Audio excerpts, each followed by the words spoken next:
I opened my talk last week and I'm thinking, I know I put a new talk in here this morning. I'm thinking, oh, it's another wing it day. There we go. Wow. Are we winging it? I don't know. We'll see what happens. It's interesting, now that you say that, it's interesting that in the meditation, you just connect, you just allow. And then in the talk, it's like there's this notion that you've got to engage, right? Engage the mind. But truly, what happens in a meditation is that we open to just allow what is to come through, which really is a wonderful way to create what it is we long to feel all the time, which is presence and peace and joy and oneness with what is, whatever it is. It doesn't have to be labeled. And yet, there's also a sense of a bit of uncomfortableness to be there a long time. And yet, don't we often say, why can't I be there all the time? It's because we haven't, I don't think, learned how to open and accept and to actually be there all the time. We're seeking and we're being called and we're being nudged and we're being pushed and there's mirrors everywhere, especially with those who love us the most or don't like us at all, are great mirrors. Always there's the opportunity for greater aliveness and greater self-awareness in everyone and everything, in every moment. And yet we choose when we want to dip in and when we want to be preoccupied, right? Why is that? Let me rephrase that question. And why is that perfect? Just the way that is. Because if we were this all the time, Jesus was man, Jesus was Christ. There's a reason for this duality, seemingly. Because we get to meet ourselves. We constantly get to meet ourselves and come back. And every time we come back, there's a deepening of the awareness of the wholeness, the truth, the expression of what our capacity is, what our gifts are, what our purpose is. I'm not sure if we're the ping pong ball in the game or we're the net or we're the bat. I think we're all of it, right? We're all of it. It's another way of saying that we're the writer, the producer, and the actor of the script, right? But right at that moment, I saw the ping pong ball. It kind of seems that way in my head sometimes. So today is the story of every person. This is the story of every person. We begin a new theme this month called Living with Spiritual and Mental Resolve. This is thanks to Reverend Doug Craig. When we were in our last board meeting, we often have this discussion of how are we going to relanguage what we teach, not certainly to water it down, but to make it a little more user-friendly, because the principles we teach in science of mind, the universal laws, are faith-friendly and faith-neutral. How do we get it into the lives of everyone, believing, which we do, that if you understand that you are one, that there is no separation, that you're already whole, complete, and perfect, and that there are these invisible laws that are always operating in accordance to how you think and what you focus on, that you could make different choices that would free you up a little more, free you up from some attachment to outcome. Most importantly, free you up from needing to get somewhere other than be right where you are.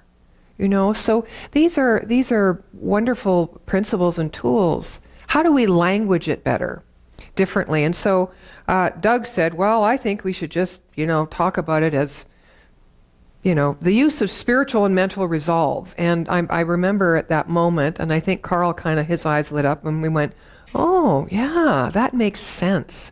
So I entitled this month in honor of Doug. And I shared in the meditation that song, that chant, I Am Enough. I haven't sung it for a very long time.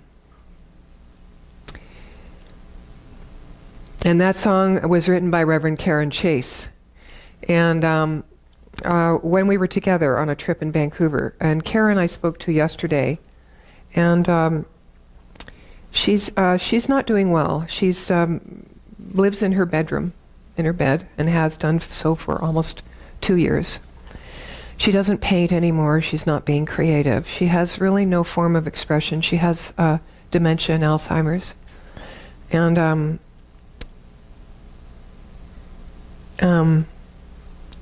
don't know, I just wanted also to honor her on this day. There are many losses that we have. Some of them are outside of us in the form of other people. And they're not easy to resolve mentally or spiritually, because they create a hole in our being.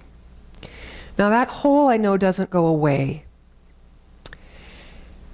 Over time, and with us doing our own contemplative work, perhaps the hole will not close up, but will expand even greater.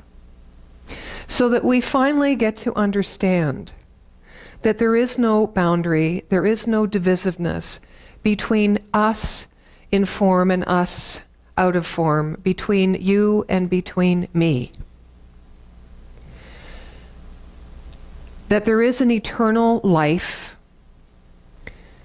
and so many different ways of expressing it. We are truly spiritual beings having a human experience, just like Jesus. And yet we're not all always spiritually intelligent people. Right? Because we don't align with the infinite mind, that spiritual knowingness, because sometimes it's uncomfortable to be in the divinity and the wholeness and the oneness and the presence. Sometimes it's so disconcerting we can't find ourselves, who we think we are, with the identity we've kind of slapped on ourselves. We can't find it in that open expansiveness, that place of oneness. We want it. We know it. But sometimes it isn't easy to be there. Because we have these different ideas, like we're separate. Death means stop. Lack of capacity or change of capacity means limitation. We need a new language, not just for how we share this teaching with the world, but how we speak to ourselves as we are allowing ourselves to open and expand that sense of loss, that sense of uncomfortableness, that sense of sadness, all those things that we've grown up to try to avoid and to change because they don't feel so good or they're not comfortable, to just allow them to be what they are, because the truth is, if you allow it, it will dissipate and change like all things. Everything is impermanent. But if you push against it, if you push against death, if you push against your changing capacity as we age, as we push against this idea that if we don't reach our purpose, or we don't understand or are able to express the wholeness of the truth of who we are, if we push against that, what happens to us? Look at all the people that gathered on that Holy Week, walking Jesus, stoning Jesus to the cross, to the day of his physical death. What do you think they were thinking? About Jesus, about themselves. They were very focused, they were very passionate indeed. And so was Jesus. But Jesus' passion demonstrated mental and spiritual resolve.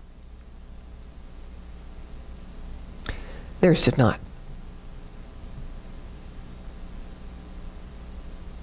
What is it? How do we describe mental and spiritual resolve? We're talking today about living in the knowing and the not knowing. And not about balancing the two, but living in harmony when we're in the knowing or the not knowing. It's not about bringing them together. They're already together, right? We don't have to do anything about that. We just need to open when we know and trust it. And we need to open when we know we don't know and trust it. I know, it seems really simple, right? Yeah. Yes. And it could be. So what is mental and spiritual resolve? Well, Holmes said, there's only one life. This life is God's life. This life is perfect, and this life is my life now. I don't think the stoners understood that, but I believe Jesus understood that. Because when Jesus died in the physical form, he moved from the place of knowing and trusting that which he did not know into the Christ consciousness, into the energetic vibration of the passion and the givingness of life itself.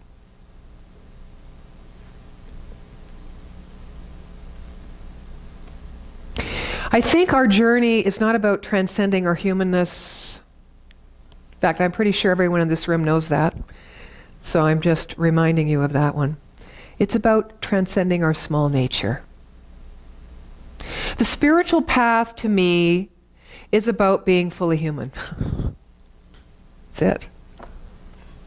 So doesn't that give you a kind of a different idea of this idea of striving, reaching enlightenment, or the calling, the stirring, the impulse, spontaneity, being creative, being present? Mental resolve, I think, is using our desire, that thing within us that is pushing, which is being called from that greater intelligence into the realm of the one, is using our desire to remain open at the top. Mental resolve.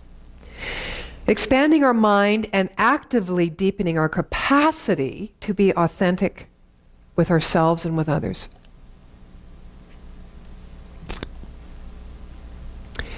Living in the knowing, we still must choose to trust that the mind we use is the mind of universal intelligence. Now that's not always easy when we're in the knowing. Like when we're coming from our knowingness, I don't mean our infinite knowingness or our subconscious intuition. I'm talking about our knowledge base. When we operate from our knowledge base to try to get where it is we wish to be, or to experience what we wish to experience, or to have what we wish to have, we are indeed limited, and yet it is within that knowing that we must choose to free ourselves and release ourselves from the attachment of the knowing in order to move beyond. And we can only do that if we trust that we are actually using universal mind to think with. It's not the big mind and the little mind. We do describe it as absolute and relative. We could also describe it as subjective, because it's responsive, and objective, because we can identify. When we identify ourselves and another or a thing or that relationship, when we identify the relationship, we are using our objective faculty. God mind does not, in relation to us. In relation to itself, it uses its law of its being with which to create. The impress that is put into its own law of being is love, is inspiration. It is what Jesus stood for. It is what we are called to know as the purpose and meaning of life, the love that we are.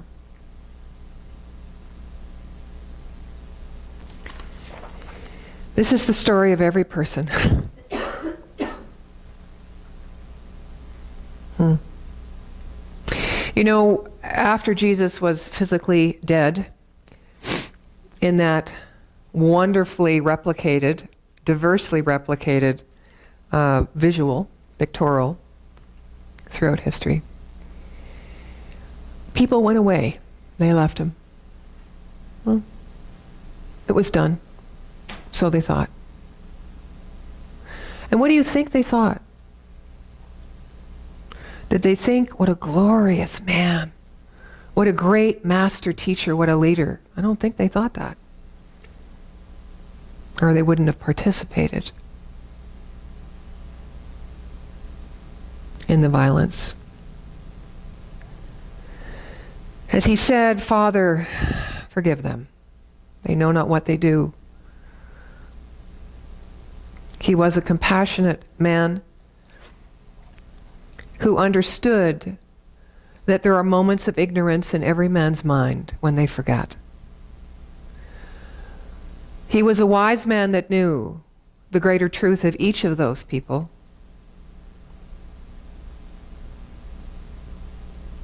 And he held in spiritual and mental resolve their truth. Through his pain, through his sense of even betrayal by his father. Why have you forsaken me? I think for me that shows this idea of knowing and not knowing, and just trusting what we will never know. It's that slight movement. For him it was physical death. Now we can use that as an example. What is it for us? Is it a release of something, an idea?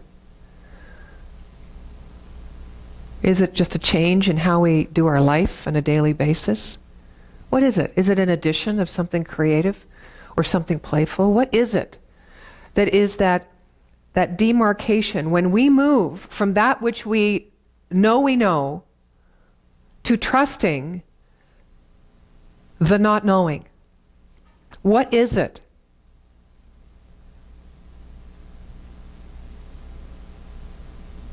Again, it isn't better to be in the not knowing. It isn't better to trust the not knowing. It's to be fully who you are wherever you are, knowing that it is all happening. We all know how. We do it all the time, but we're just not aware of it. Because in this world, with all the influence that is upon us, we have formed the patterns of our thoughts, which also pull us.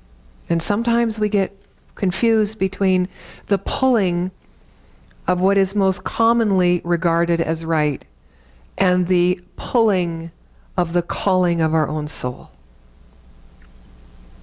Sometimes we get confused with that.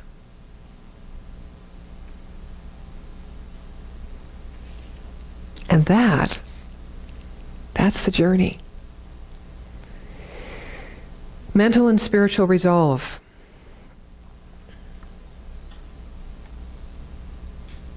One of the things that Science of Mind asks us to do is just ask ourselves a simple question. What do I want? What do I want? And the teaching, these principles provide a holistic path of interplay, which give us an ongoing insight and experience that deepen our own awakening into our true nature. And it points us to the freedom we inherently were given, and the capacity and the desire as well in which we could attain that freedom. And I think we're asked, if not yet familiar with, the concept of self-responsibility, to build it through mental and spiritual resolve. Knowing our cost only comes in spiritual coin. Now, this is often something that students in Science of Mind don't grasp. I was one of them when I first started. I didn't quite understand that. But what it really means to me now, and it may change, is that there's always seems to be an exchange. But maybe it's just an inclusion and an expansion. So if formerly I thought of myself as X, and I wanted to move into the greater truth and deepen the wholeness of my being and my expression in my life, or deepen my capacity or my ability to be present in each and every moment, or whatever it is I'm looking at, focusing on. So if I want to do that, then I have to give up X, who I was. I have to die to get it. Right? Ain't necessarily so. We just need to move and expand what we are to include something greater. So spiritual coin to me is that we shift, we release in the realm of the absolute, where all things originate, our hold or our attachment onto that X, that thing, that idea, and we don't exchange it for, we don't get rid of it and then adopt this. We just release our attachment. We remain open at the top and we expand. And that makes the difference to me between going through change or going through transformation, which definitely Jesus did on that day. Right? We must look where we divide ourselves, where we feel separate, where we're trying to get away from one thing to get another, where we believe there's a price to pay. The spiritual coin we pay is just the release of the attachment or the energy vibration on an idea that we've formerly held. We open that energy vibration to expand it, and naturally everything that already exists is starting to be attracted into our experience in accordance to the direction of the thought or the thing or the idea or the experience that we hold in our mind. And the universe says yes, and it responds in kind.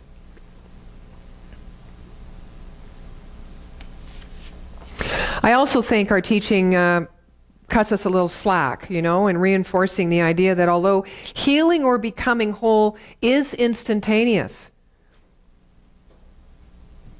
and we can understand this also in a different way in our teaching, because it's said that basketball coaches most often don't make the best players. And the best players don't make the best basketball coaches. And this is because often the best coaches weren't naturally endowed with the talent or the gift that the players have. They had to work at their skills. They had to go through the process. They had to build up their mental and spiritual resolve in order to be able to turn around and understand and support each player going through their process. Although healing is instantaneous, there is a process that we go through as we expand our own consciousness around who and what we are. We celebrate the stages of growing, of becoming.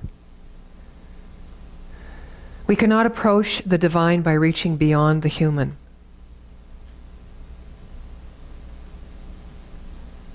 We can approach the divine through becoming human. You should be taking a big sigh right now. Wow. Kind of did a little bit of a touch of, oh my God, I'm here. I'm human. I'm here. In all the glory and magnificence and wonderment. And the field of possibility exists within me now. Rather than, well, I'm just human. Oh, what a difference that makes. It sets us free. Living in the knowing and the not knowing is having spiritual resolve, abiding in the faith of that which we have not yet demonstrated in mind, and are therefore aware of.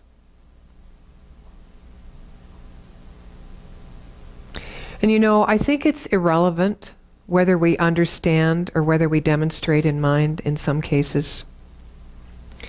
Because if we keep wanting to focus on our demonstration, the energy that we take to do that over here in the physical world, is diffusing the energy that we give when we focus on a changeless, infinite intelligence that is born within us in all life.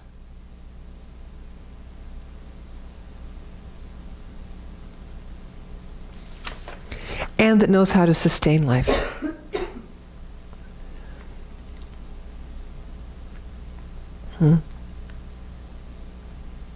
Like Jesus and many influential spiritual masters, we are instinctively, each of us, drawn towards our highest potential.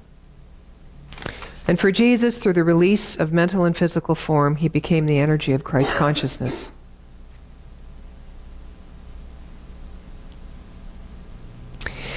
Do you think when he hung on the cross, his life had lost purpose and meaning?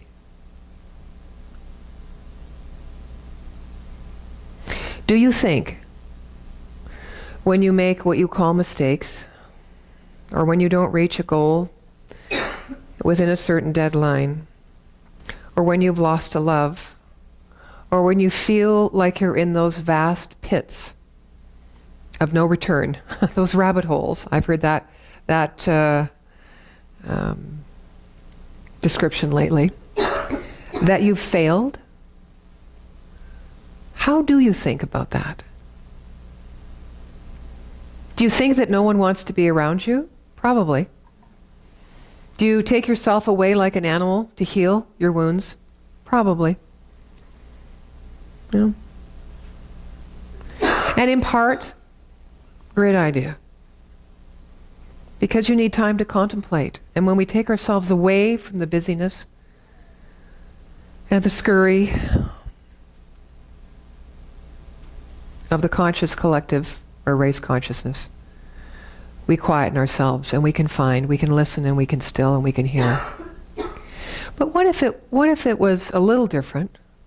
What if when we were like that, or when we felt like that, we were able to bring ourselves forward knowing the greater truth of us in that moment as well, and trusting that which we do not know, in order to give us the ability or the capacity to take a step and get clothes on, or get out of bed, or go to a movie, or even entertain an idea that might amuse us, or call someone. You know, I have to admit that it's a very difficult thing to do. I go back to Reverend Karen. I was visiting with Sharon the other day, and you know, I realized when I got on my iPad and I'd taken a picture of her the last time I was there, and I looked at the date, it was 6 months ago. I could hardly believe that. I thought it was like a couple of months at the most. And I've kept saying, I should go visit her, And then my other part of my mind goes, I can't bear to see her like that. You know? And then what comes up is the judgment on me, well, you're so selfish. Huh? Just get out there. What do you think it might mean to her? When did you stop thinking about other people? And then the other part of my mind will come in, is this conversation familiar? My other part of my mind will come in and it will say, yeah, but you have the right to take care of yourself. It's okay. And then it's this ping pong, right? Ping pong. So what if, and I called her yesterday, and I was sad when I got off the phone, and I cried when I got off the phone. It was not fun. And I don't know that I'll ever see her again. Not because I won't go, but because I just don't know the cocoon that's being created in their family dynamic and truly what she wants, because she can't tell me. So it's not easy. Wasn't easy to phone, but I phoned. And in all my tears, I felt good I phoned. So there are ways that we can show up. And there are ways we can show ourselves when we are not feeling filled with the glory and the aliveness of life itself. Or when we don't even know what our truth is anymore, or we think we don't even know if we'll ever know our truth, we can still show up because we're all mirrors for each other. If it's one thing I learned in clowning, was that I could do anything I wanted in accordance with however I felt and be authentic to how I was feeling emotionally. Some of my colleagues said, well, no, you've got to be happy all the time. That's what clowns are. That's what they do. They bring happiness. They spread joy. And I went, not this clown. I spread truth. I spread truth of who I am. And if people don't like it, which of course they always loved it because I was funny. I was quirky. I was strange. I was absurd. It's all energy. It gave me the ability to express, and through my humor and my quirkiness, I could share sadness. I could share anger and frustration, and people laughed. It's about looking at ourselves and the knowing and not knowing and understanding. It's all about energy. It's an energy field. There's only one energy field, and we play our role in it. Do we have to die to get it? How about just change our energy field? I don't know. I'm getting excited by this. When it comes together, even if you don't know where it's going, not when it comes together in a form of understanding so that you actually write a strategic plan on it, but where you just get the full sense, the connection within yourself, of your spirituality, your divinity, and your humanity is all one thing. That's an exciting moment. Which is a wonderful moment for me to just share this. Do you ever inspire yourself? Doesn't it? I don't know. It doesn't happen very often, but it really is good. So I want to share with you, I'm going to close with this reading. It's from Dr. Ernest Holmes and his brother Fenwick, who wrote The Voice Celestial. And this was a remarkable work. It includes the Holy One divided into three parts: the presence, the farer, and the scribe. So the one that is asking, the one that is answering, and the one that is witnessing the conversation between the two. So I'm going to share the presence, because I think it's a wonderful way to illustrate how we can move past who is right and wrong, the either-or idea way of thinking about ourselves and life and others, to understand truly this oneness that we talk about so much. In every drop, the sea; in every cell, the universe; in every soul, the life of God. And each contains full power of all. Life does not give in parts, but wholes. There is no separation, no nearer nor farther out, no deeper down nor higher up, no void, no yonder, and no hopes that cannot be fulfilled. The power of all obtains in all. And everywhere is here and here is there. Draw thou on it, if thou wouldst truly be complete, nor suffer thirst again. Each soul is drawn from circuits of the universe, where life and action have their center, and where every point is joined with every point. And each event unites with each event, in sequence after sequence without end. And all the seasons of becoming are unfoldment of events that form a chain to stretch into eternity, and step by step man walks among the suns and stars, consorting with the hosts of beings whose existence he has never known, until he struck a higher chord in his own soul to which they could respond.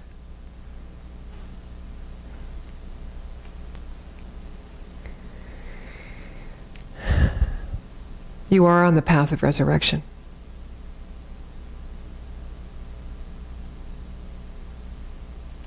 There's only one life. That life is God's life, and it is perfect. And it is your life now. Enjoy it. And so it is.